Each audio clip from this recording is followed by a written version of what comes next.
नित्य उत्सव नित्य आनंदमय आम महाप्रभु श्री जगन्नाथ श्रीमंदिर विभिन्न उत्सव मध्य राजेन्द्राभिषेक मध्य अन्यतम।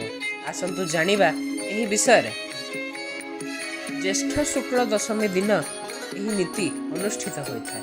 उक्त दिन संध्या धूप नीति बढ़िबा परे मदन मोहन देव आज्ञामाल प्राप्त होई भोग बाट गणेशंक ठारे पड़िथिबा एक खट उपरे विजय होता है।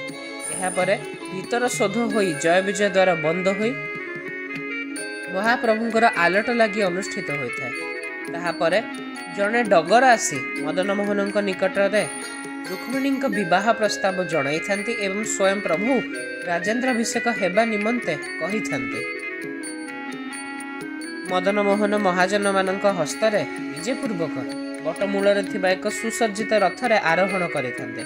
तत्पर घंट छता काहाली बाजी विमान बड़ू मैंने उक्त रथ को बड़ देउलर बेढ़ा परिक्रमा कर पुनश्च बटमूल रखि था। यह समय पालिया खुंटिया गरा बड़ू सेवक उपस्थित रही था।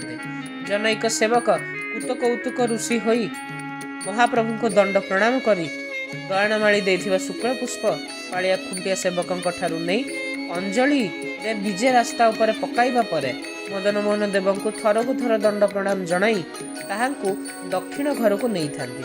एठारे फट उपरे विजय हेबा परे विजय प्रतिमांकर पंचामृत स्नान होता है।